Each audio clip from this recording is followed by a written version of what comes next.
بسم اللہ الرحمن الرحیم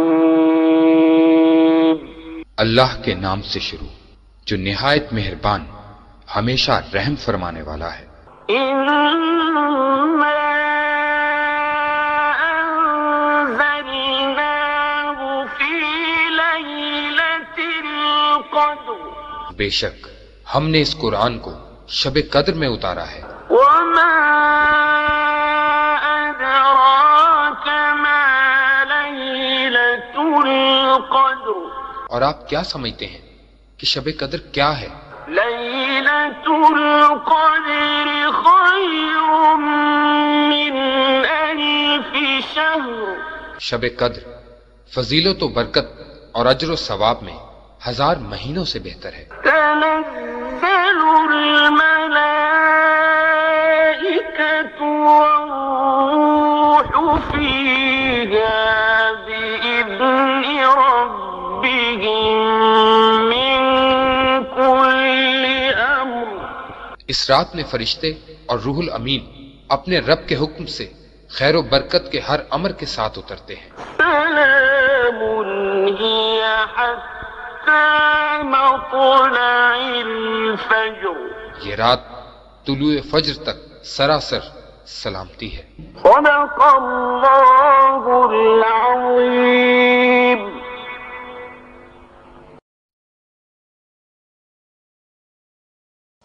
زلف سرکار سے جب چہرہ نکلتا ہوگا پھر بلا کیسے کوئی چاند کو تکتا ہوگا پھر بلا کیسے کوئی چاند کو تکتا ہوگا۔ اے حلیمہ یہ بتا تو نے تو دیکھا ہے انہیں،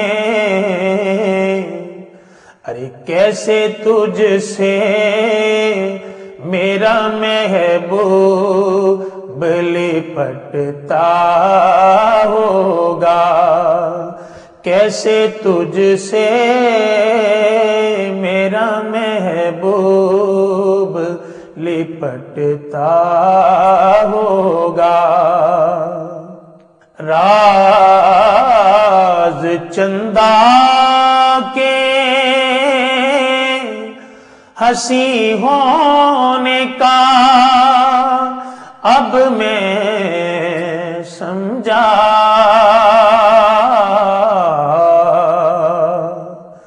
راز چندہ کی ہنسی ہونے کا اب میں سمجھا کہ رخ محبوب کو راتوں میں وہ تکتا ہوگا، رخ محبوب کو راتوں میں وہ تکتا ہوگا۔ کس کو معلوم نہیں طیبہ سے جدائی کا اثر،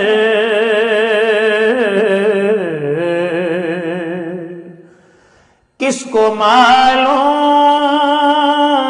نہیں طیبہ سے جدائی کا اثر، کہ شام کو شمس بھی روتا ہوا ڈھلتا ہوگا، شام کو شمس بھی روتا ہوا ڈھلتا ہوگا۔ خواب قابل رشک ہے صدیق وہ آنسو تیرا، قابل رشک ہے صدیق وہ آنسو تیرا، غار میں آپ کے چہرے پہ ٹپکتا ہوگا، غار میں آپ کے چہرے پہ ٹپکتا ہوگا، زلف سرکار سے جب چہرہ نکلتا ہوگا، پھر بھلا کیسے کوئی چاند کو تکتا ہوگا، زلف سرکار سے جب چہرہ نکلتا ہوگا، پھر بھلا کیسے کوئی چاند کو تکتا ہوگا۔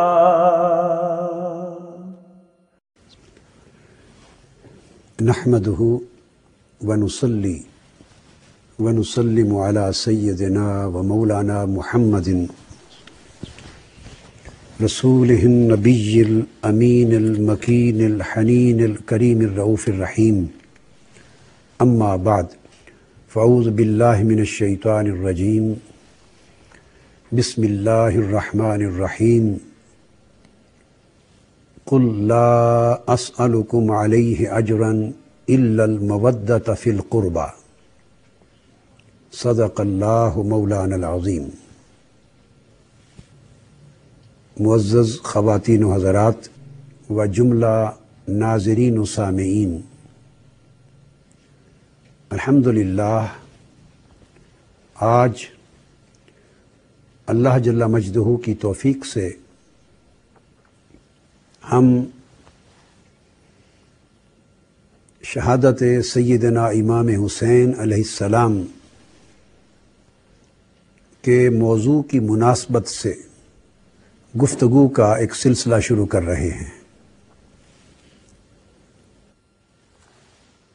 اور 3 اقساط ایک ہی موضوع کی مختلف جہتوں کو سمجھانے کے لیے میں نے منتخب کی ہیں۔ آج کا موضوع انشاءاللہ تعالی مقام و کردار امام حسین علیہ السلام ہوگا، جسے ہم محبت اہل بیت اور مقام امام علی مقام کی جہت سے واضح کریں گے۔ اس گفتگو کو آج کے موضوع سے اس تناظر میں شروع کرنے کی ضرورت اس لیے پیش آئی کہ جب سے، بلکہ ایک طویل تاریخ ہے بدقسمتی سے امت مسلمہ میں تفرقہ کی، اعتقادی انتشار، اعتقادی تفرقہ، دھڑے بندی اور گروہ بندی کی۔ جب ایسی فضا پورے ماحول پہ محیط ہو جاتی ہے تو ذہنوں پر، سوچوں پر، عقائد اور افکار پر محسوس طریقے سے یا غیر محسوس طریقے سے اثرات مترتب ہوتے ہیں، اور کم ذہن ہوتے ہیں جو بڑی ثقافت، علمی پختگی، ایمانی استحکام اور کامل معرفت کے حامل ہوں، اور وہ ماحولیاتی اثرات سے اپنے آپ کو بچا لیں۔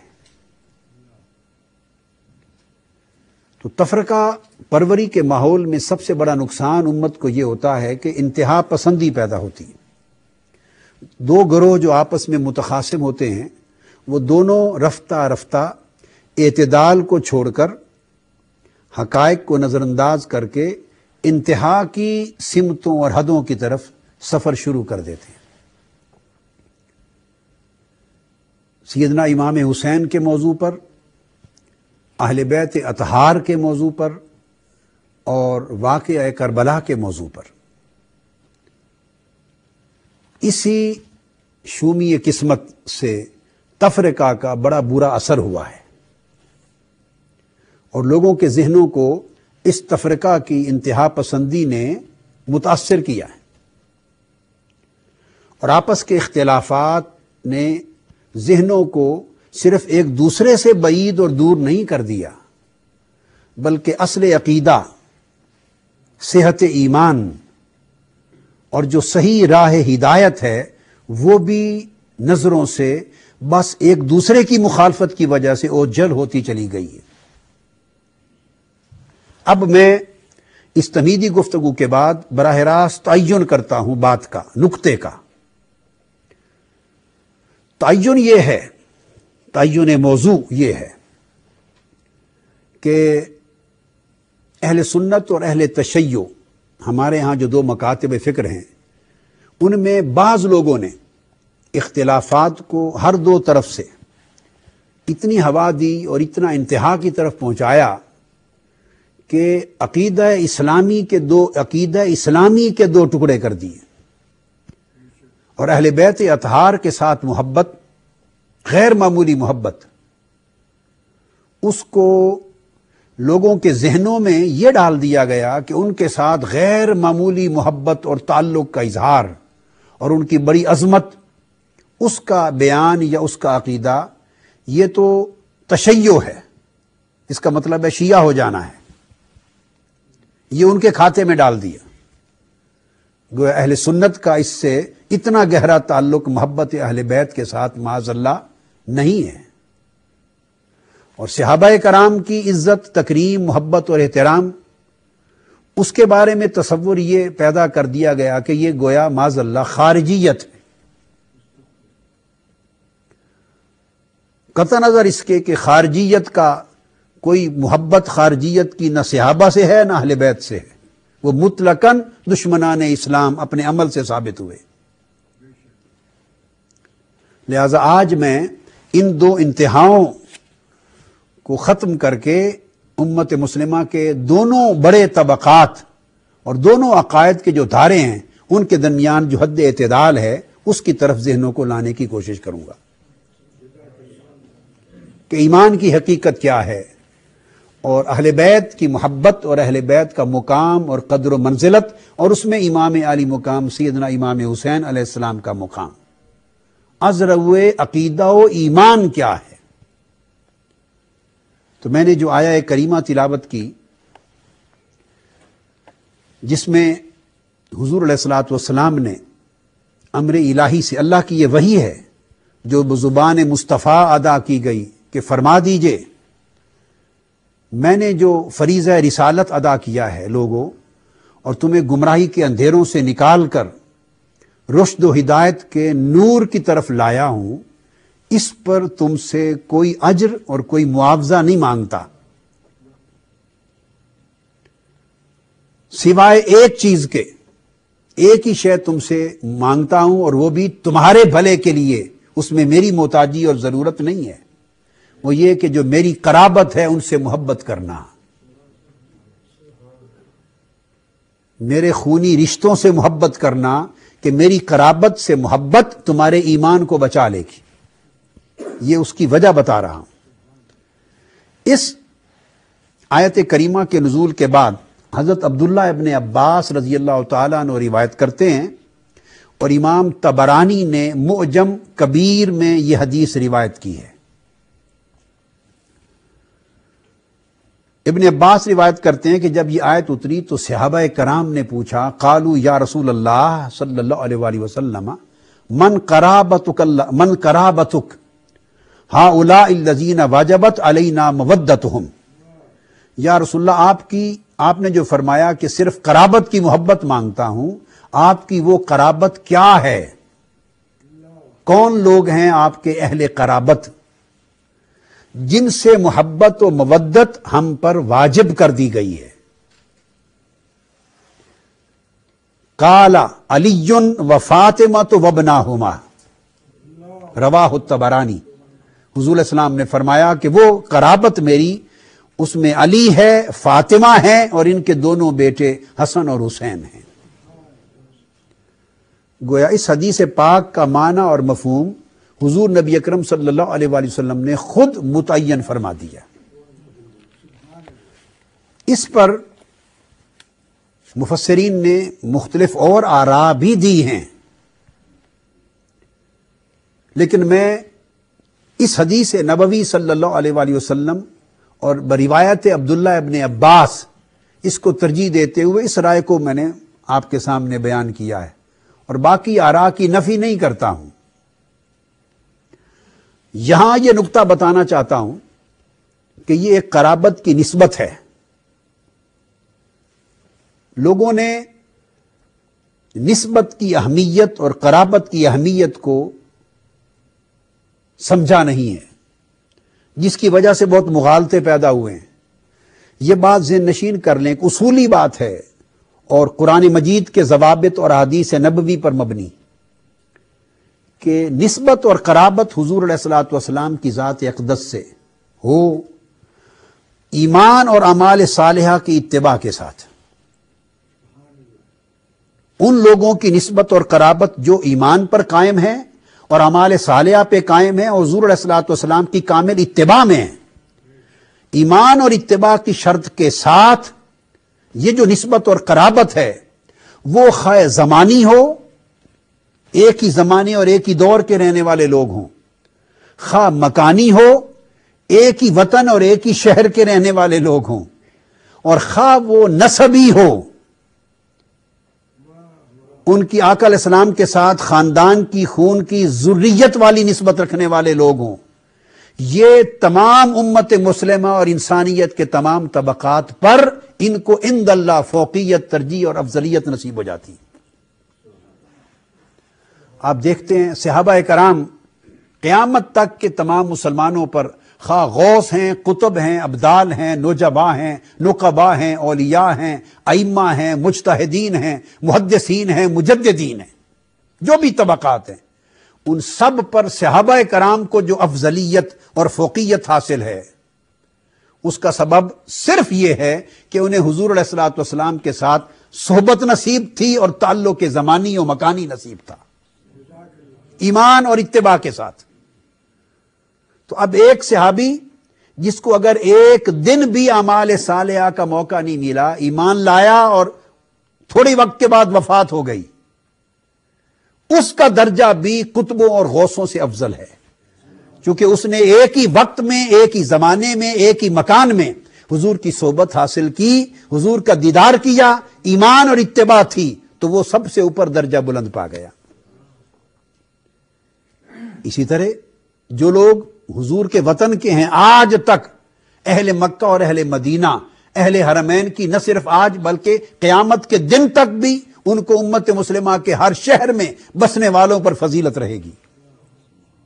اور حضور علیہ السلام نے فرمایا جس نے اہل مدینہ کو ڈرایا، خوف زدہ کیا، ان کے ساتھ ظلم کیا، اللہ اس کو دوزخ کی آگ میں اس طرح گھائل کر دے گا جس طرح نمک پانی میں گھل جاتا ہے۔ اس کا مطلب یہ تو نہیں ہے کہ باقی شہر والوں پر ظلم کرو، نہیں، کسی سے ظلم کی اجازت نہیں، مگر مدینہ حضور کا شہر ہے، وہ نسبت مکانی ہے، آقا علیہ السلام نے ان کو بلند رتبہ عطا کر دی۔ تو صحیح بخاری اور صحیح مسلم کی متفق علیہ حدیثیں اور بخاری مسلم کے ابواب احادیث کے اس حقیقت پر قائم اور دائم ہیں۔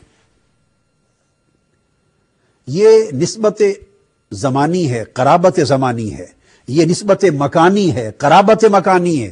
اسی طرح پھر ان سب سے اونچی نسبت اور قرابت نسبی ہے، اگر وہ حسبی بھی ہو، اور حسبی کا معنی ہے کہ ایمان اور اتباع کے ساتھ۔ لہذا یہ بتانا چاہتا ہوں کہ محبت اہل بیت ایک عام مسئلہ نہیں ہے، یہ ایمان کا جز ہے۔ اور جو شخص حب اہل بیت کا منکر ہے یا جو دل حب اہل بیت سے خالی ہے وہ کلمہ طیبہ پڑھنے کے باوجود بھی ایمان سے محروم ہے۔ حب اہل بیت ایمان ہے، یہ سنی شیعہ کا مسئلہ نہیں ہے، یہ تاریخ کے اعتقادی اختلافات کا موضوع نہیں ہے، وہ کوئی سنی اہل سنت ہے یا اہل تشیع ہے، نہیں، جو شخص حضور کی امت میں ہے کلمہ گو ہے اس کے ایمان کی سلامتی تب ہے اگر اس کا دل حب اہل بیت کے ساتھ معمور ہے۔ یہ وہ بنیادی نقطہ ہے جسے سمجھنے کی ضرورت ہے۔ پھر وہ خیال ختم ہو جاتا ہے کہ واقعہ کربلا کی اہمیت گھٹانے کے لیے اگر کوئی یہ کر دے کہ وہ ایک تاریخی واقعہ تھا اور دو معاذ اللہ استغفر اللہ شہزادوں کی جنگ تھی یا دو قوتوں کی جنگ تھی، یہ مسئلہ شہزادوں کا قوتوں کا نہیں ہے، یہ مسئلہ ایمان کا ہے اور کفر کا ہے۔ اسی طرح اب اس موضوع کو قرابت اور قربہ کے موضوع پر تو تفسیریں الگ الگ بعض علماء نے مفسرین نے کی ہیں، گنجائش ہے، مگر اب میں ایک ایسی آیہ کریمہ کوٹ کرتا ہوں کہ جس نے قرابت کی ایک ایسی نوعیت کو، ذریت کو متعین کر دیا کہ اس کی الگ فضیلت قرآن نے بیان کی۔ پھر قرابتیں بہت ساری ہیں مگر جو نسبی قرابت ہے جس کو ذریت کہا گیا تھا اس کا مقام پھر ایک جدا مقام ہے۔ قرآن مجید سورہ طور آیت نمبر 17 سے 21 تک کا کبھی آپ لوگ مطالعہ کیجئے، فرمایا ان المتقین فی جنات و نعیم، اہل تقوی جو پرہیزگار ہیں وہ جنتوں میں اور اللہ کی نعمتوں میں بسیں گے۔ پھر آگے جنت میں ان کے احوال و مقامات کا ذکر ہے اور اللہ تعالیٰ کی نعمتوں سے فیضیابی کا ذکر ہے۔ آخری آیت نمبر 21 میں جا کر جو مضمون اللہ رب العزت نے بیان فرمایا وہ یہ والذین آمنوا، وہ لوگ جو خود ایمان لائے، مومن ہوئے، واتبعتہم ذریتہم بایمان، وہ اہل ایمان اور اہل تقوی یہ ایک طبقہ ہے، اور فرمایا پھر وہ دوسرے ان کی ذریت کے لوگ، یعنی ان کے بیٹے بیٹیاں، ان کی اولاد، ان کی نسل، ان کی ذریت، اس میں باقی لوگ شامل نہیں ہیں، وہ جو ان کی ذریت ہے، اولاد جو آنکھوں کی ٹھنڈک ہوتی ہے، جو دلوں کی راحت ہوتی ہے، فرمایا ان کی وہ ذریت جو ایمان پر ہو اور ان کی اتباع کریں، جو دو چیزیں میں نے پہلے بیان کی، ایمان پر ہو اور ان کی اتباع کریں، تو فرمایا الحقنا بہم ذریتہم، ان کے اعمال خواہ اپنے آبا جیسے اعلیٰ اس درجے کے نبی ہوں، کمی بھی ہو، تو الحقنا بہم ذریتہم، ہم جنت میں ان کی آنکھوں کو ٹھنڈا کرنے اور ان کے دل کو سکون دینے کی خاطر ان کی ذریت کو اٹھا کے ان کے درجے کے ساتھ ملا دیں گے۔ جنت کے جس اعلیٰ درجے پر وہ فائز ہوں گے ہم ان کی ذریت کو ان کے ساتھ بٹھا دیں گے، ٹھہرا دیں گے۔ وما التناہم من عملہم من شیء، ان کو اپ گریڈ کر دیں گے اور ان کے اعمال میں سے بھی کوئی کمی نہیں کریں گے کہ ادھر سے کچھ عمل نکال کے ان کے کھاتے میں ڈال کے ایکول کر دیں، بیلنس کر دیں، نہیں، بیلنس کریں گے، ادھر سے کمی نہیں کریں گے۔ تو یہاں ایک اصول، یہ جو آیت ہے جو میں نے اس کا شرح تفسیر بیان کی، دنیا کا کوئی ایک مفسر کسی مکتب فکر کا بھی اس سے اختلاف نہیں کرتا تفسیر قرآن میں۔ یہ متفق علیہ بات ہے جو کہی قرآن مجید کی تفسیر میں، اس کی تفسیر پر اختلاف نہیں ہے کیونکہ قرآن مجید کی نص ہے، یہ کوئی شرح نہیں ہے۔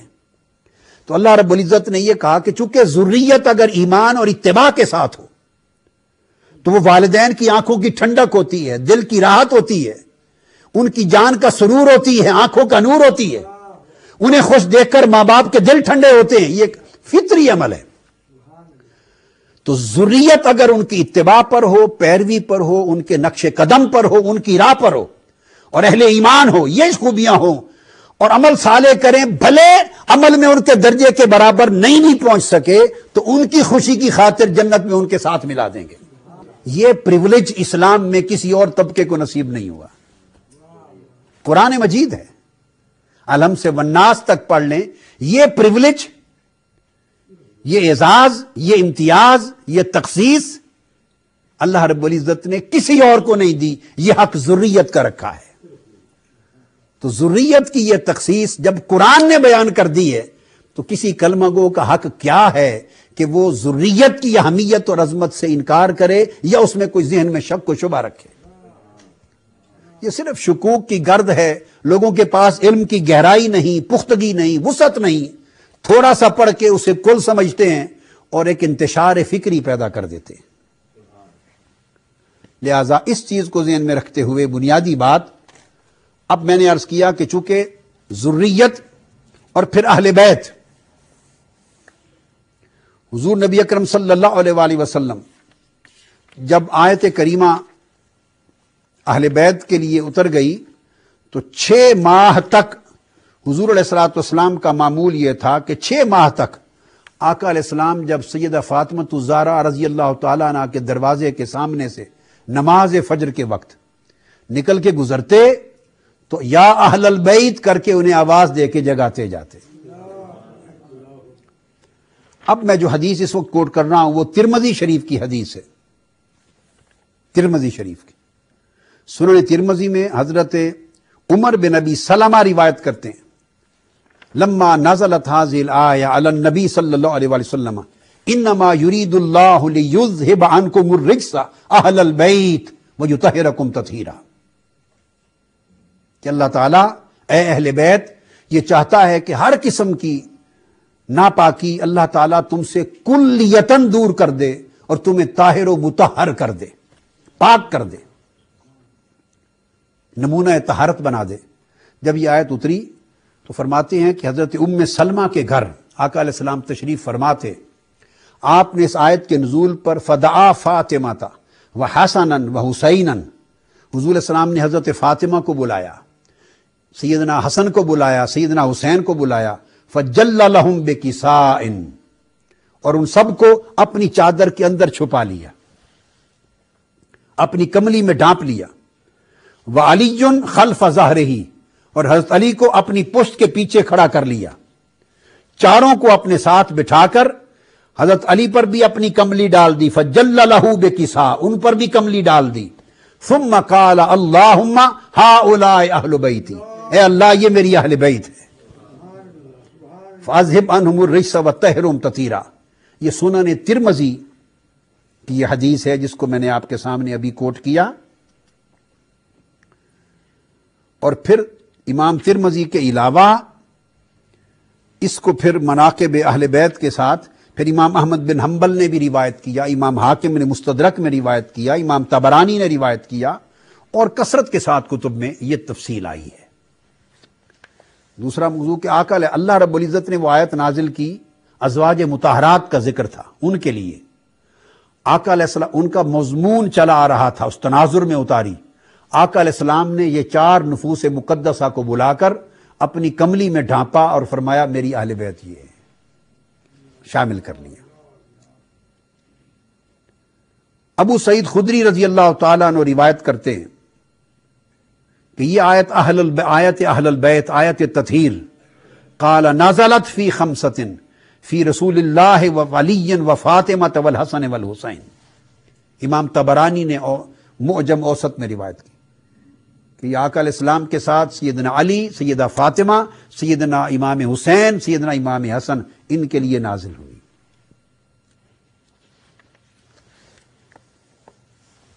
سیدہ علی شیر خدا، چونکہ میں امام حسین تک بات کو لے جانا چاہتا ہوں تو وہ ان کے والد گرامی ہوئے، ان کی فضیلت آقا علیہ السلام نے بیان کرتے ہوئے فرمایا یہ حدیث حسن صحیح ہے،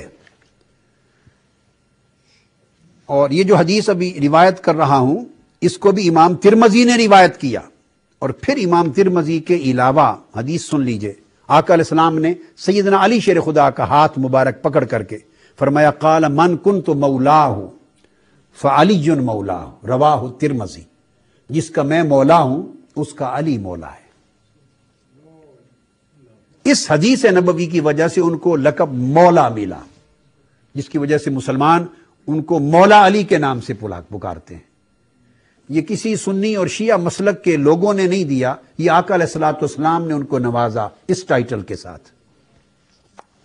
یہ جو حدیث ہے، صرف اس حدیث کی محدثانہ تخریج پر میری یہ کتاب ہے السیف الجلی، میں نے 51 طرق اور اسانید کے ساتھ اس حدیث کی تخریج کی ہے۔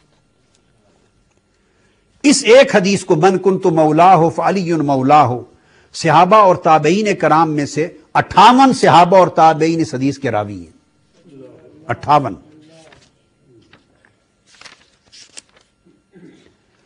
اور 51 ائمہ حدیث نے 51 نے اس حدیث کی اپنی کتب حدیث میں تخریج کی ہے، یعنی اس حدیث کی قبولیت عام کا یہ عالم ہے۔ تو حضور علیہ السلام نے گویا ایک پیغام دیا کہ جس کا میں مولا ہوں، جس کا میں دوست ہوں، جس کا میں محبوب ہوں، جس کا میں مددگار ہوں، جس کا میں قریب ہوں، اس سے علی قریب ہے، اس کا علی دوست ہے، اس کا علی مددگار ہے، اس کا علی محبوب ہے۔ سو جس سے مجھے محبت ہوگی یا جس کو مجھ سے محبت ہوگی، اس کے ایمان کا تقاضا ہے کہ وہ علی سے محبت کرے اور اسی طرح محبوب رکھے۔ آقا علیہ الصلوۃ والسلام نے اس مقام کو واضح کیا۔ پھر صحیح ترمذی میں، جامع ترمذی میں ایک اور حدیث جس کو امام ترمذی نے کہا ھذا حدیث حسن صحیح،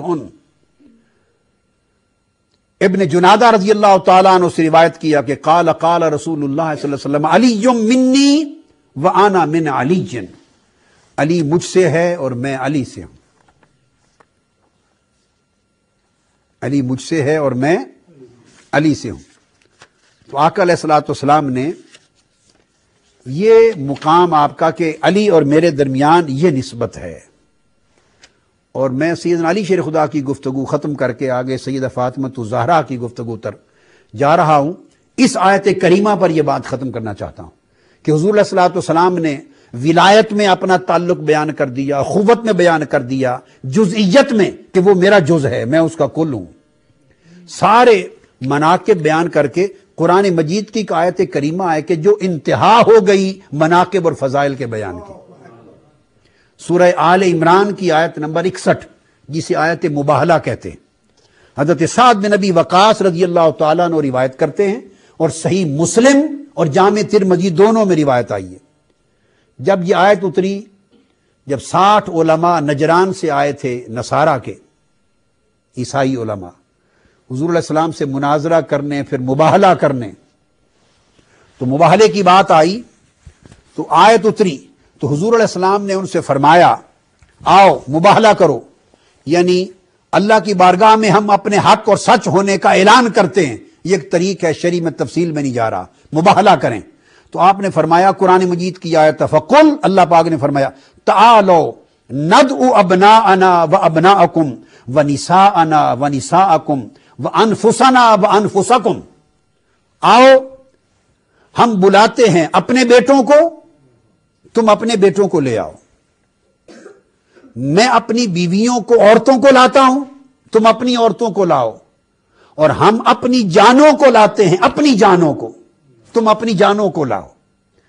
3 کیٹیگریز بیان کی، اور تینوں کیٹیگریز میں کیا کہا؟ جب فرمایا ندعو ابناءنا و ابناءکم، جب یہ فرمایا تو حسن اور حسین دونوں کے معصوم بچے تھے، انگلیاں ہاتھ میں پکڑ کر ان کو فرمایا ندعو ابناءنا و ابناءکم، یہ ہمارے بیٹے ہیں، تم اپنے بیٹے لے آؤ۔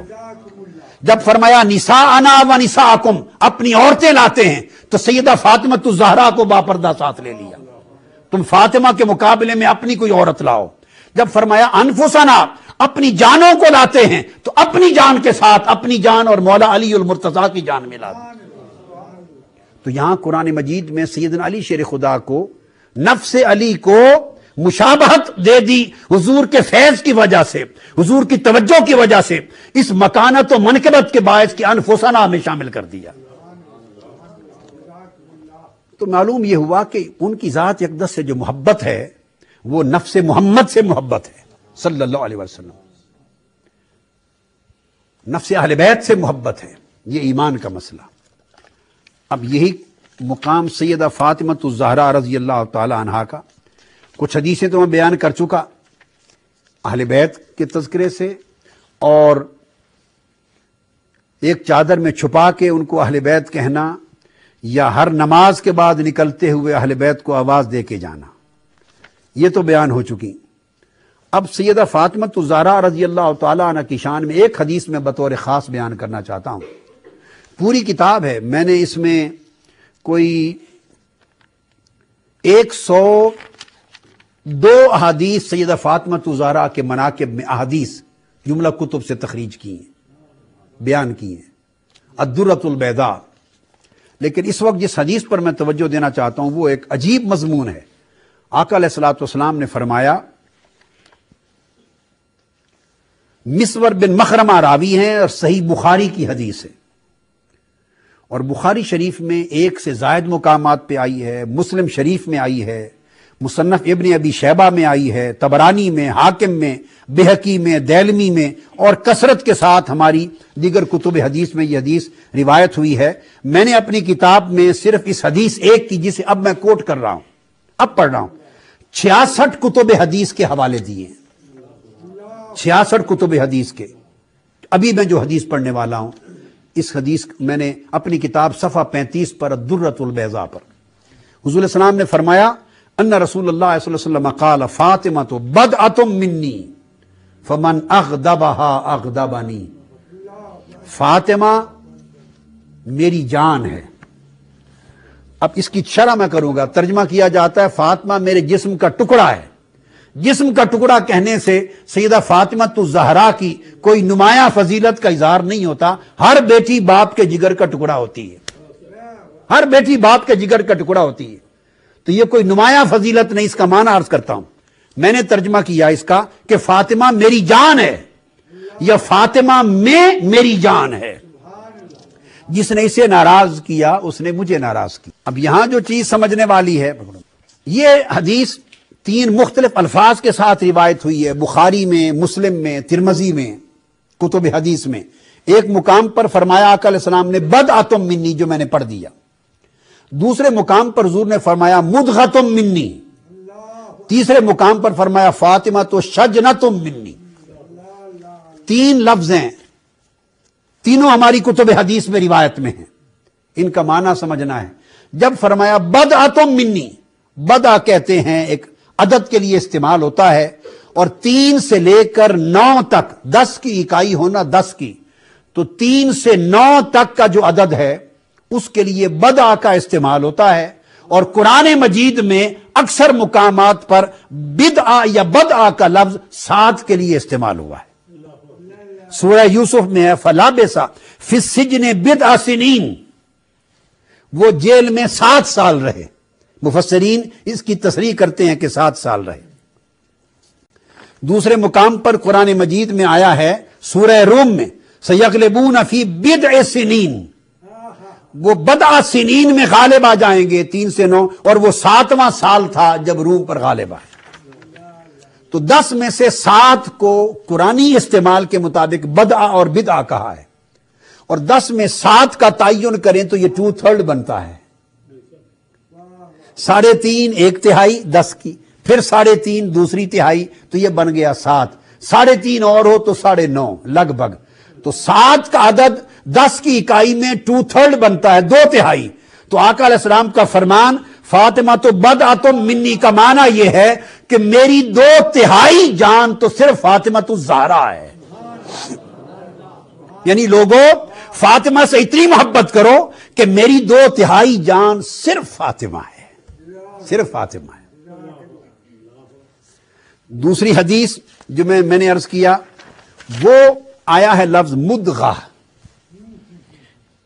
فرمایا ان فاطمہ بنت محمد مدغۃ منی. فرمایا فاطمہ بنت محمد صلی اللہ علیہ وآلہ وسلم، فرمایا ان فاطمہ مدغۃ منی، میرا مدغہ ہے.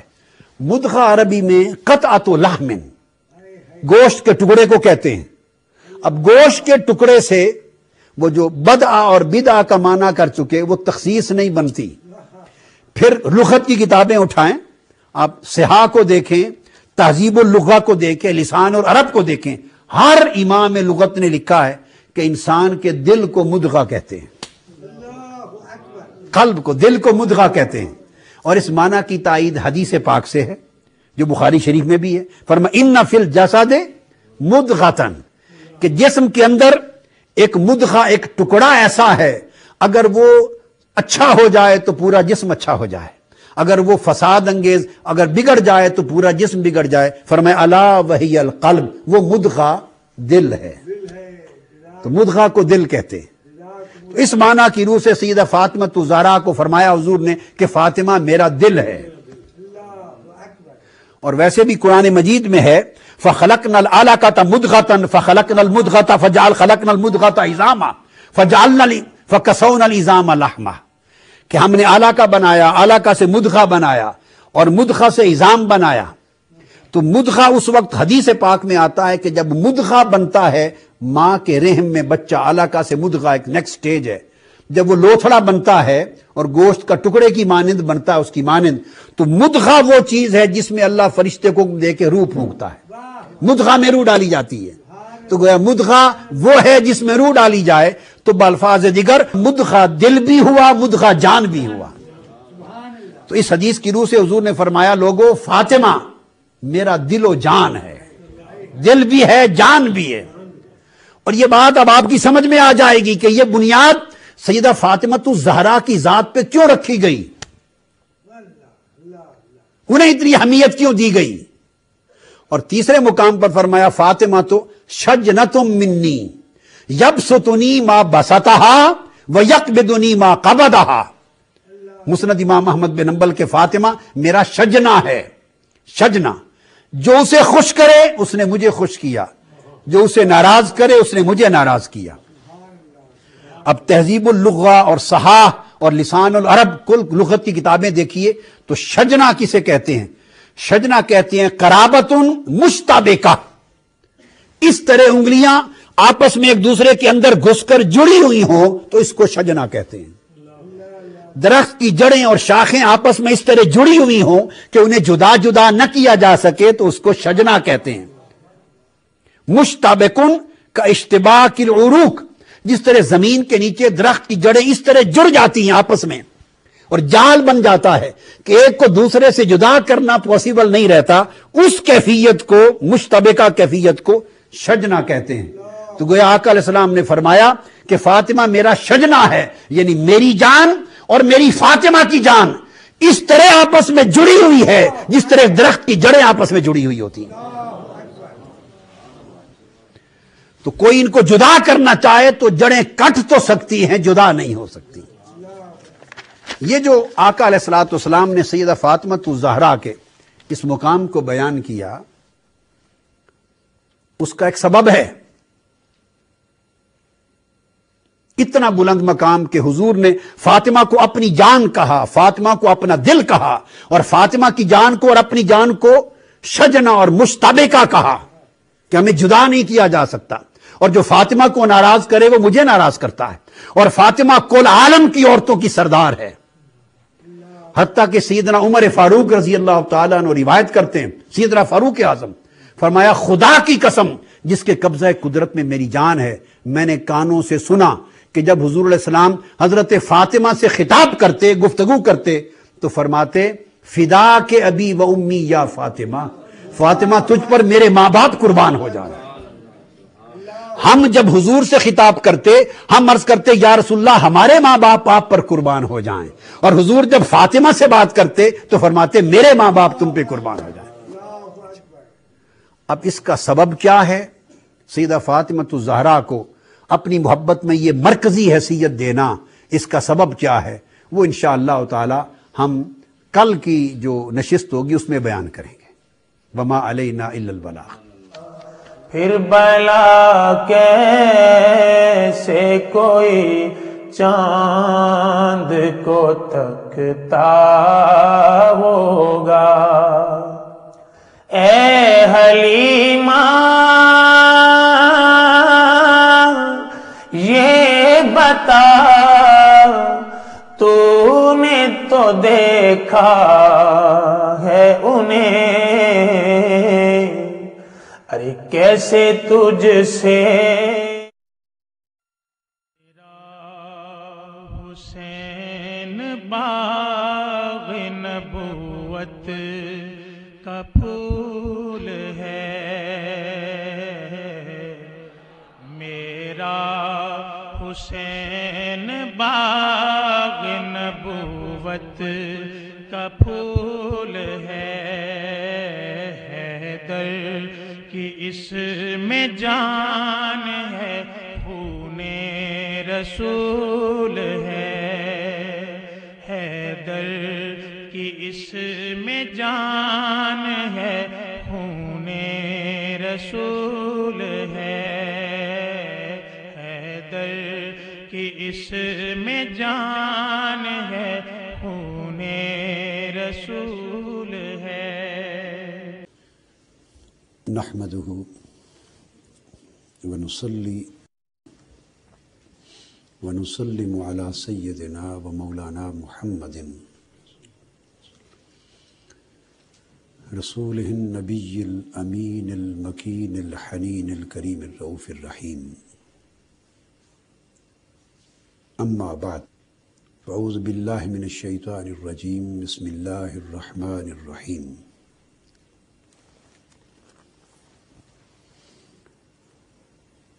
قل لا اسألکم علیہ اجرا الا المودۃ فی القربى، صدق اللہ مولانا العظیم۔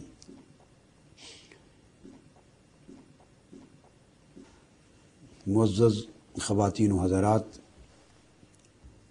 اور سامعین و ناظرین،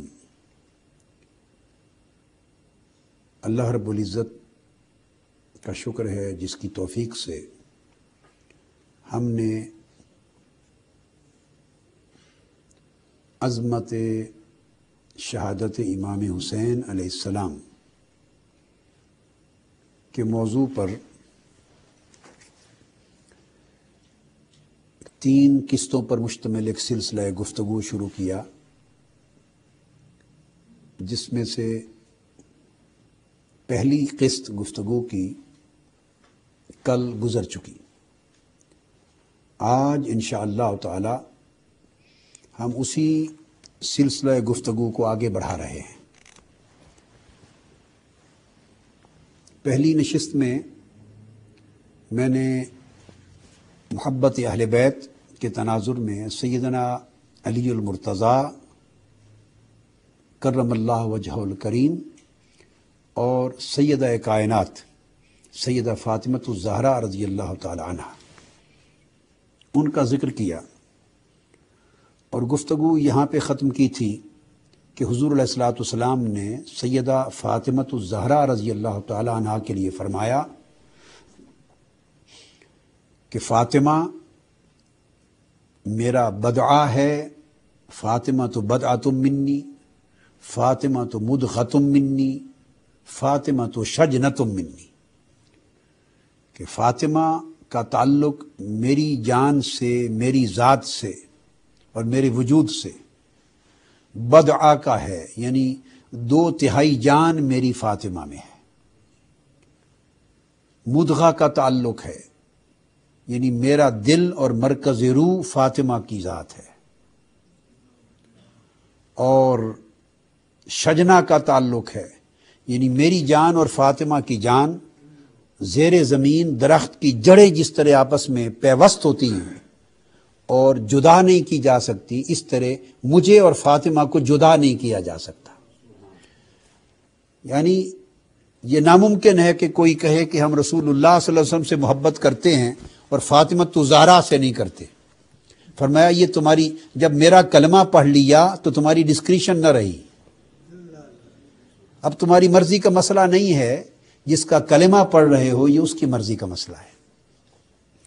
تو میری جان اور فاطمہ کی جان باہم پیوست ہے۔ اس حدیث کی شرح کے بعد میں نے گفتگو یہاں پر ختم کی کہ اگلی نشست میں یعنی آج ہم اس بات پہ روشنی ڈالیں گے کہ سیدہ فاطمہ الزہرا رضی اللہ تعالی عنہ کی محبت کو، ان کی فضیلت کو اور ان کی ہستی مبارکہ کی عظمت کو اتنی مرکزی اہمیت اور مرکزی حیثیت کیوں دی گئی۔ تو ایک عمومی بات ہے، وہ ہے پوری اہل بیت کی محبت، جس کا ذکر تفصیل سے ہم پہلی نشست میں کر چکے ہیں، اور ایک خصوصی جہت ہے، وہ سیدہ فاطمہ الزہرا کی ذات کی مرکزیت ہے۔ کیوں؟ اب ہم اس کیوں کے جواب کی طرف آ جا رہے ہیں۔ اس کو سمجھنے کے بعد واقعہ کربلا اور شہادت امام حسین کی عظمت اور اہمیت کا صحیح اندازہ ہو سکے گا۔ یہ بات ذہن نشین رکھ لی جائے کہ کفار حضور علیہ الصلوۃ والسلام کو طعنہ دیتے تھے اس لیے کہ آپ کی اولاد اطہار میں سے کوئی صاحبزادہ حیات نہ رہا۔ حضرت ابراہیم کی وفات ہو گئی، حضرت قاسم کی وفات ہوئی، حضرت طیب کی، حضرت طاہر کی وفات ہو گئی۔ جب ذکور اولاد نہ رہے، میلز نہ رہے، تو نسب اور نسل تو ہمیشہ بیٹوں سے چلتا ہے۔ تو کفار مکہ نے، قریش مکہ، مشرکین نے، اعدائے اسلام نے طعنہ دیا کہ محمد صلی اللہ علیہ وسلم معاذ اللہ ابتر ہو گیا، یعنی اس کی نسل کٹ گئی، منقطع ہو گئی، اب اس کی نسل ہی نہیں چلے گی، تو پھر اس کا مشن آگے لے کے کون چلائے گا؟ جب اس کی نسل ہی نہیں ہوگی تو یوں سمجھیں کہ پیروکار، اتباع، اصحاب، صحابہ کرام اور امت میں پیروکار وہ تو ہوں گے، لیکن جب اپنا گھرانہ، اپنی نسل، اپنی ذریت ہی نہ رہے تو ایک آدھا حصہ سمجھیں امت کا، دین اسلام کے، حضور علیہ السلام کے ساتھ تعلق کا اپنی وراثت میں کٹ جائے گا۔ اور کم سے کم حضور علیہ السلام کی ذات لا ولد اور بے وارث ہو گئی۔ یہ بہت بڑا طعنہ دیا۔ اس طعنے پر آقا علیہ السلام کی طبیعت مقدسہ رنجیدہ ہوئی، بوجھ آیا طبیعت پر۔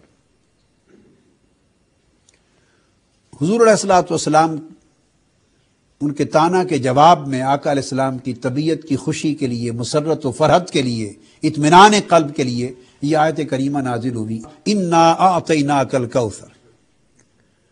یا رسول اللہ، ہم نے آپ کو کوثر دی ہے، اور کوثر میں سب خیرات و حسنات کی کثرت بھی ہے، آپ کے معجزات و کمالات کی کثرت بھی ہے، اور آپ کی رحمتوں اور برکتوں کی بھی بے انتہا کثرت ہے، آپ کی امت کی بھی کثرت ہے، حتیٰ کہ جنت میں کل 120 صفیں ہوں گی اہل جنت کی، اور ان میں سے صرف 80 صفیں آپ کی امت کی ہوں گی۔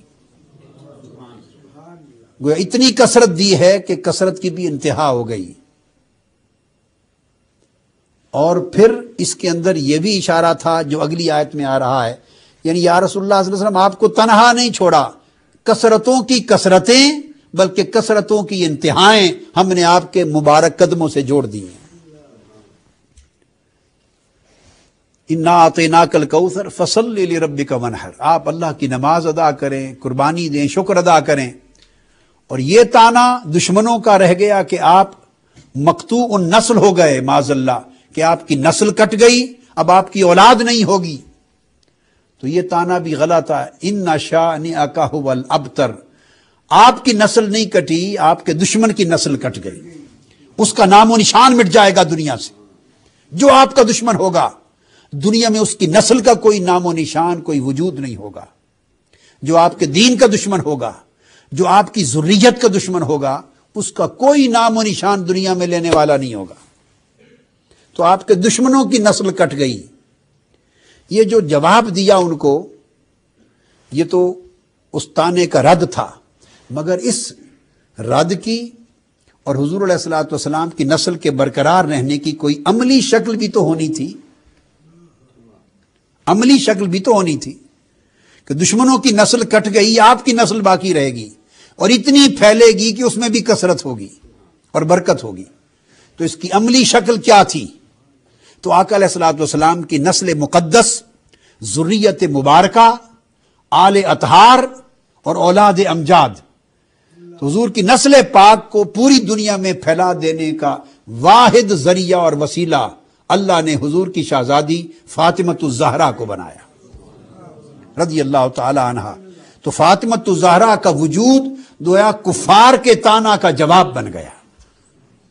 ان کے ذریعے آپ کی نسل برقرار رہے گی.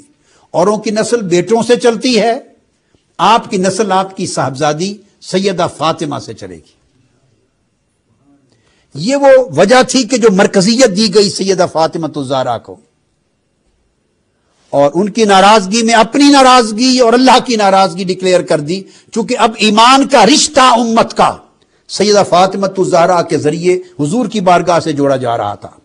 خانوادہ نبوت سے جو تعلق جڑنا تھا اور خاندان نبوت کے ساتھ جو عقیدت محبت کا جو رشتہ استوار ہونا تھا، وہ رشتہ سیدہ فاطمہ الزہرا رضی اللہ تعالیٰ عنہ کو بنایا گیا.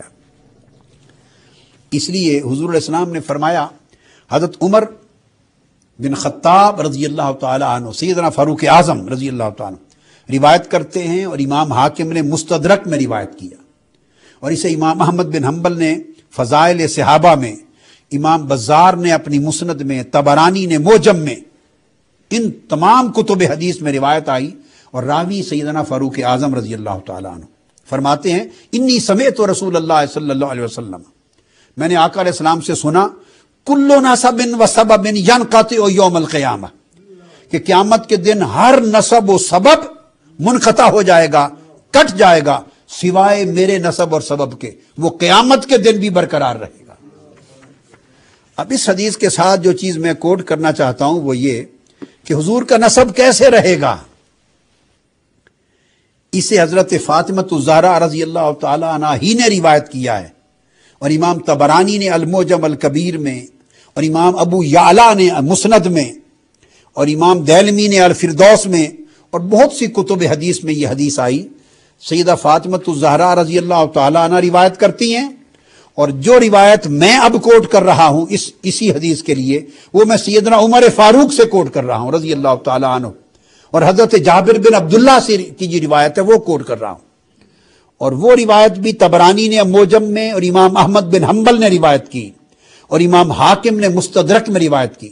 سیدنا فاروق اعظم رضی اللہ تعالیٰ عنہ فرماتے ہیں، قال سمعت رسول اللہ صلی اللہ علیہ وسلم یقول، میں نے سنا کہ حضور علیہ الصلوۃ والسلام فرمایا کرتے تھے، کل بنی انثى وفی روایت کل بنی ام فإن عصبتهم لأبيهم ما خلا بنی فاطمہ فإنی انا عصبتهم وانا ابوهم.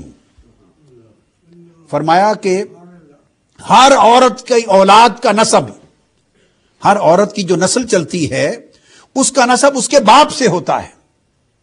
یعنی ہر اولاد کا، ہر نسل کا، ہر ذریت کا نسب باپ سے چلتا ہے. فرمایا سوائے اولاد فاطمہ کے، کہ فاطمہ کی اولاد کا عصبہ بھی میں ہوں اور باپ بھی میں ہوں. تو گویا سیدنا علی شیر خدا رضی اللہ تعالیٰ عنہ، اس لیے آقا علیہ السلام نے فرمایا کہ حسن اور حسین جو اولاد فاطمہ ہیں ان کا باپ میں ہوں اور وہ میرے بیٹے ہیں. حضور علیہ السلام نے کبھی ان کو اپنا نواسا نہیں کہا، کبھی نواسا نہیں فرمایا، بیٹے ہیں، اس لیے کہ آقا علیہ الصلوۃ والسلام کا نسب ان سے چل رہا ہے. اور پھر حضور علیہ السلام نے فرمایا ہما ریحانتا من الدنیا، ترمذی شریف میں حدیث ہے، الجامع الصحیح، اور صحیح بخاری میں حدیث ہے یہی، اور نسائی میں ہے. حضور نے فرمایا، ابو ایوب انصاری رضی اللہ تعالیٰ عنہ روایت کرتے ہیں، عبد الرحمن بن ابی نعم روایت کرتے ہیں، آقا علیہ السلام نے، اور یہ حدیث آقا نے فرمایا کہ یہ حسن اور حسین دونوں میرے پھول ہیں، گلشن دنیا کے دو پھول ہیں. اور پھول کہنے کا مطلب کیا ہے؟ جسے میری خوشبو سونگنی ہو وہ حسن اور حسین سے سونگے. پھر ترمذی میں ہی روایت ہے، اور نسائی میں اور ابن حبان میں، حضور نے فرمایا الحسن والحسین سیدہ شباب اہل الجنہ. اب ترتیب سے کچھ چیزیں عرض کرتا چلوں. پہلے نسب مصطفیٰ کی بات ہو چکی کہ نسب مصطفیٰ کا ذریعہ فاطمہ الزہرا اور سبب حسن اور حسین. امام حسین کو اور امام حسن مجتبی کو حضور کا کہ نسب کی بقا کا ذریعہ بنایا اور انہیں حضور کا بیٹا قرار دیا. پھر انہیں حضور کی خوشبو قرار دیا کہ یہ پھول ہیں میرے، اور میری خوشبو ان سے آگے ملے گی. اور پھر سید سیادت حضور علیہ السلام کی امت میں حسنین کریمین سے پہلے قریش کہلاتے تھے، سید کوئی نہیں کہلاتا تھا. آقا علیہ السلام سید ہوئے، حضور علیہ الصلوۃ والسلام کو سیادت عطا کی گئی. انا سید ولد آدم، میں کل بنی آدم کا سید و سردار ہوں. مگر آقا علیہ السلام کے علاوہ باقی سب قریش تھے. سیدنا مولا علی شیر خدا بھی قریش تھے. یہ شرف سیدہ فاطمہ الزہرا کو دیا کہ جب ان سے 2 بیٹے ہوئے حسن اور حسین تو سیادت کا ٹائٹل ان کو عطا ہوا. اب جو حسن اور حسین کی اولاد ہوگی وہ سید کہلائے گی. یہاں سے سید کو، سیادت کو، سادات کو قریش سے جدا کر دیا. اور آقا علیہ السلام نے فرمایا، ابو سعید خدری روایت کرتے ہیں، الحسن والحسین سیدا شباب اہل الجنہ. یہ حدیث بنیاد بنی ہے سیادت کی. جیسے میں نے حدیث کوٹ کر دی کہ یہ مختلف کتب حدیث میں. اور آقا علیہ السلام نے فرمایا ان فاطمہ سیدۃ نساء اہل الجنہ وان الحسن والحسین سیدا شباب اہل الجنہ. یہ بھی جامع ترمذی میں حدیث ہے، اور صحیح ابن حبان میں، اور نسائی میں، اور مسند امام احمد بن حنبل میں، اور طبرانی اور مستدرک حاکم میں. حضور علیہ السلام نے فرمایا کہ فاطمہ کل جنتی عورتوں کی سردار ہیں، اور حسن اور حسین کل جنت کے جوانوں کے سردار ہیں. گویا عورتوں کی سیادت سیدہ فاطمہ کے پاس ہے، اور جوانوں مردوں کی سیادت حسن اور حسین کے پاس ہے. اس سے انس بن مالک نے بھی روایت کیا. اسی حدیث کو سیدنا عمر فاروق نے بھی روایت کیا رضی اللہ تعالیٰ عنہ، طبرانی میں. عمر فاروق رضی اللہ تعالیٰ عنہ نے فرمایا ان النبی صلی اللہ علیہ وسلم قال الحسن والحسین سیدا شباب اہل الجنہ. اس کو عبداللہ ابن مسعود نے بھی روایت کیا، ام سلمہ نے بھی روایت کیا. تو گویا حضور علیہ السلام نے اپنے نسب کا مرکز بھی حسنین کو بنایا. آقا علیہ الصلوۃ والسلام نے اپنی خوشبو کے لیے مرکز بھی حسنین کو بنایا. آقا علیہ السلام نے اپنی سیادت کا مرکز و محور بھی حسنین کو بنایا. اور پھر چوتھی چیز، آقا علیہ السلام نے اپنی محبت کا مرکز و محور بھی حسنین کریمین کو بنایا. عبداللہ ابن مسعود روایت کرتے ہیں، اور امام نسائی سنن کبریٰ میں روایت کرتے ہیں قال النبی صلی اللہ علیہ وسلم من احبنی فلیحب ہذین. جو مجھ سے محبت کرتا ہے اس پر لازم ہے کہ ان 2 کی، حسن اور حسین کی محبت اپنا لے. اور آقا علیہ الصلوۃ والسلام نے فرمایا، ابو ہریرہ رضی اللہ تعالیٰ عنہ روایت کرتے ہیں، یہ سنن ابن ماجہ میں حدیث، اور نسائی، مسند احمد، طبرانی، کل کتب میں. حضور نے فرمایا من احب الحسن والحسین فقد احبنی. جس نے حسن اور حسین سے محبت کی وہ جان لے کہ اسی نے مجھ سے محبت کی.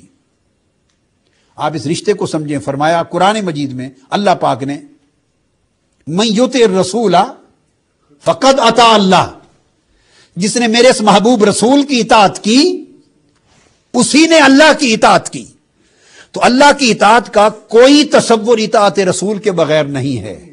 یہ وہی اسلوب کلام ہے، یہ وہی انداز کلام ہے. آقا نے اپنی زبان میں فرمایا من احب الحسن والحسین فقد احبنی. جس نے حسن اور حسین سے محبت کی اسی نے مجھ سے محبت کی، اور جس نے حسن اور حسین سے محبت نہ کی وہ جو جتن چاہے کرتا پھرے اسے میری محبت نصیب نہیں ہو سکتی. یہی بات عبداللہ ابن مسعود نے روایت کی حضور علیہ الصلوۃ والسلام سے. پھر اگلی حدیث میں اس سے آگے حضرت سلمان فارسی رضی اللہ تعالیٰ عنہ روایت کرتے ہیں، جسے امام حاکم نے مستدرک میں بیان کیا کہ آقا علیہ السلام نے فرمایا من احبہما ای الحسن والحسین فقد احبنی ومن احبنی احبہ اللہ من احبہ اللہ ادخلہ الجنہ. جس نے حسن اور حسین سے محبت کی اس نے مجھ سے محبت کی، اور جس نے مجھ سے محبت کی اس نے اللہ سے محبت کی، اور اللہ نے اس سے محبت کی. جس نے مجھ سے محبت کی یا رشتہ چینج کر دیا، اس سے اللہ نے محبت کی، یعنی جو میرا محب ہوا وہ محبوب خدا ہو گیا، اور جس سے خدا نے محبت کی اس کو اللہ نے جنت عطا کر دی۔ اسی طرح ترمذی شریف میں، جامع ترمذی میں ابواب المناقب میں اور حدیث آئی، ان رسول اللہ صلی اللہ علیہ وسلم آخذ بید حسن و حسین، آقا علیہ السلام نے سیدنا حسن اور سیدنا حسین کے دونوں ہاتھ پکڑے اور ہاتھ اٹھا کر فرمایا من احبنی وحب ہذین واباہما وامہما کان معی فی درجتی یوم القیامہ، جس نے مجھ سے محبت کی اور ان دو شہزادوں سے محبت کی، حسن حسین سے، اور ان دونوں کی ماں سے محبت کی اور ان دونوں کے باپ سے محبت کی، وہ قیامت کے دن میرے ساتھ میرے درجے میں ہوگا۔ اور آقا علیہ الصلوۃ والسلام نے فرمایا کہ پھر جس نے اس سے آگے آقا علیہ السلام نے فرمایا کہ اللہم ابصر حسنا و حسینا، حضرت براء بن عازب روایت کرتے ہیں، حسن اور حسین کو دیکھا اور دیکھ کے فرمایا اللہم انی احبہما فحبہما، اے اللہ میں ان دونوں حسن اور حسین سے محبت کرتا ہوں، تو بھی ان سے محبت کر۔ اور ایک حدیث میں فرمایا کہ پھر تو ان سے محبت کرنے والوں سے بھی محبت کر۔ اسامہ بن زید روایت کرتے ہیں اللہم انی احبہما فاحبہما احبہما واحب من یحبہما، اے اللہ میں ان دونوں سے محبت کرتا ہوں، تو بھی ان دونوں سے محبت کر، اور جو ان سے محبت کرے اسے بھی محبوب رکھ۔ یہ بھی ترمذی شریف، جامع ترمذی میں حدیث ہے اسامہ بن زید سے۔ پھر اب دوسری جہت ہے، تو گویا محبت مصطفیٰ کا مرکز بھی حسن اور حسین ہو گئے۔ اب عداوت جو مصطفیٰ اور جو حضور سے بغض اور عداوت رکھنا ہے، اس کی علامت بھی بغض و عداوت حسین بن گئی۔ جو امام حسن اور امام حسین سے محبت نہیں رکھتا، یا دل میں ان کے لیے بغض رکھتا ہے یا گھٹن رکھتا ہے۔ بغض کی وضاحت بھی کر دوں، بغض کیا ہے؟ بغض قلبی کیفیت ہے، ماتھے پر لکھا ہوا نہیں ہوتا، کسی کے ماتھے پہ نہیں لکھا ہوتا کہ اس کو محبت ہے، کسی کے ماتھے پہ لکھا نہیں ہوتا کہ اس کو بغض ہے۔ بغض اور محبت قلبی کیفیتیں ہیں اور ظاہر علامتوں سے ہوتی ہیں۔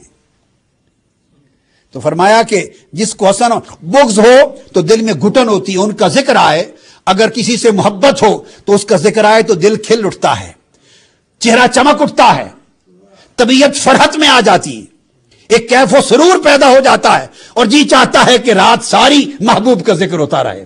اگر اس کا ذکر سن کر کیف و سرور ہو تو سمجھو محبت ہے، اور کسی کا ذکر سنے تو دل میں گھٹن آ جائے، چہرے پر یبوست، خشکی آ جائے، طبیعت میں اضطراب، بے چینی آ جائے، اور انسان کہے جی بڑی ہو گئی بات، اب کوئی اور بات بھی کریں، بڑا ذکر ہو گیا، کوئی اور موضوع بھی چھیڑیں، ایک ہی کو لے کے بیٹھے ہیں، اور جو ذکر کثرت کے ساتھ سننے سے تنگ ہو سمجھو اس میں بغض ہے۔ حضور نے فرمایا من ابغضہما فقد ابغضنی ومن ابغضنی فقد ابغضہ اللہ ومن ابغضہ اللہ ادخلہ النار۔ فرمایا جس نے حسن حسین سے بغض رکھا، یعنی جس کا دل جل گیا یا اس نے گھٹن محسوس کی حسن حسین کے ذکر سے، جس کو فرحت نہ ملی، کیف و سرور نہ ملا، اس نے مجھ سے بغض کیا۔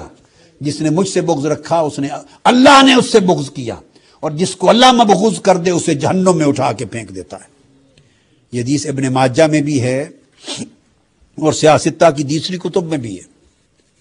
حضور علیہ السلام نے فرمایا من حب شیئا اکثر ذکرہ، جس کی محبت ہو جائے اس کا ذکر پھر کثرت سے کرتا ہے بندہ۔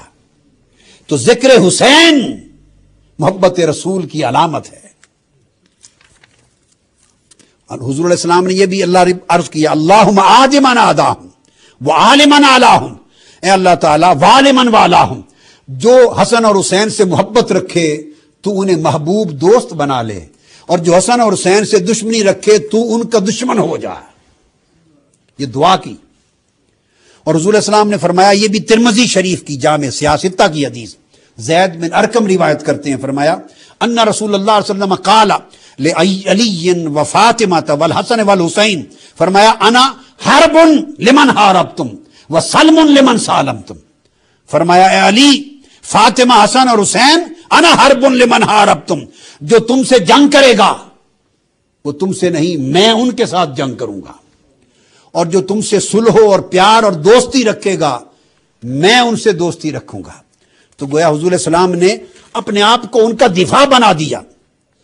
تو حضور کی محبت حسن و حسین سے، حضور سے بغض اور عداوت کی علامت ان کے ساتھ بغض اور عداوت، حضور کی قربت ان کے ساتھ، نسبت ان کے ساتھ، نسب ان کے ساتھ، پیار ان کے ساتھ، تعلق ان کے ساتھ، اور قیامت کے دن تک شفاعت کی نسبت بھی انہی کے ساتھ.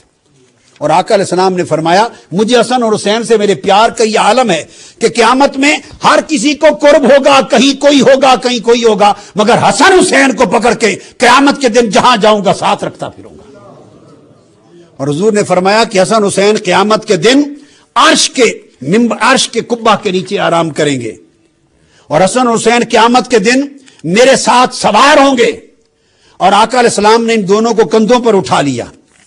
حضرت عمر بن خطاب رضی اللہ تعالیٰ عنہ فرماتے ہیں میں نے دیکھا تو میں نے کہا شہزادو مبارک ہو، کتنی اچھی سواری ملی ہے. حضور نے فرمایا نعم الفرس تحتکما قال نعم الفارسان ہما.